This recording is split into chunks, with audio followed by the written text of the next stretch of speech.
Hello अस्सलाम वालेकुम। कैसे हैं आप सब? अल्हम्दुलिल्लाह हम अच्छे हैं। उम्मीद है कि आप भी अच्छे होंगे। आज हम पढ़ते हैं उर्दू ज़बान की तीसरी हमारी ज़बान उर्दू का तीसरा हिस्सा, फसलें और उनके मौसम। सबक नंबर 5, फसलें और उनके मौसम। फसल, रबी, खरीफ, रायज, कितार, मिक़दार, इस्तेमाल। हमारे मुल्क हिंदुस्तान में 3 मौसम होते हैं: जाड़ा, गर्मी, बरसात। जो चीज़ें बरसात शुरू होने के वक्त बोई जाती हैं वो फसलें खरीफ कहलाती हैं, और जो सर्दी शुरू होने पर बोई जाती है वो फसलें रबी कहलाती हैं।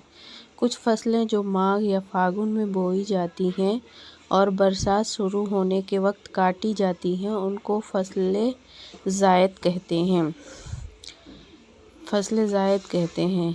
खरीफ की ख़ास फसलें ये हैं: धान, जवा, बाजरा, मक्का, मूंग, उड़द, माश, अरहर, कपास, पटसन, तिल, मूंगफली और गन्ना। तरकारियों में से इसी फसल में भिंडी, तुरई, लौकी, कद्दू, बैंगन, अरवी, चिचिण्डा, टिंडा नाम की तरकारियाँ होती हैं। तरकारियों में इसी फसल में भिंडी, तुरइयाँ। रबी की ख़ास फसलें ये हैं कि गेहूँ, जौ, चना, मसूर, मटर, अरसी, सरसों। इस फसल की तरकारियों में आलू, गाजर, शलजम,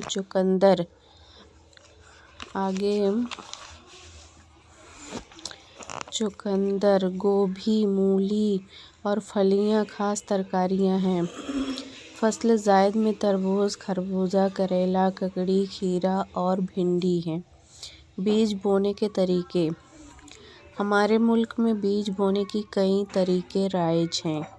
जब खेत को बीज बोने के लिए तैयार कर लिया जाता है तो उसके बाद उस खेत में हल चलाते हैं। पीछे पीछे उस नाली में दाना डालते चले जाते हैं जो हल चलने पर बनती जाती है। फिर उसे मिट्टी से बंद कर देते हैं। बुआई के बाद खेत में पटेला चला जाता है जिसको सराउंड भी कहते हैं। बुआई के इस तरीके से पौधे का एक कतार में निकलते हैं। कभी कभी हल के पीछे एक चोंगा बांध दिया जाता है जो बीज भरे होते हैं। इस तरह बीज एक लाइन में गिरते हैं। बीज की मिक़दार को चोंगे का मुँह छोटा बड़ा करके घटाया और बढ़ाया जा सकता है। अक्सर तैयार खेत में नाली बनाकर खुरपी या कुदाल से बीज बोए जाते हैं। ये तरीका इस वक्त इस्तेमाल करते हैं जब बीज को गहराई में भरना होता है। इसमें मेहनत और वक्त ज़्यादा लगता है। अक्सर बीज बोने में ऐसा होता है कि सारे नहीं जमते, इसलिए बीजों को पहले किसी और छोटे खेत में उगाते हैं, फिर जमने के लिए बाद में छोटे पौधों को लेकर जाकर असली खेत में लगाते हैं। इस तरीके से फसल अच्छी भी हो जाती है और जल्द भी तैयार होती है। ये तरीका धान के लिए इस्तेमाल होता है। कभी कभी खेत को तैयार कर लेते हैं। बरसात से पहले बीज या मिट्टी राख में मिलाकर खेत में छिड़क देते हैं। ये तरीका धान और चना बोने के लिए इस्तेमाल करते हैं। और बहुत तरीके हैं जो मुख्तलिफ़ चीज़ें बोने के लिए राइज हैं। अल्लाह ने इंसान को ये सब तरीके सिखाए ताकि वो अपनी रोज़ी और ग़िज़ा का इंतज़ाम कर सके।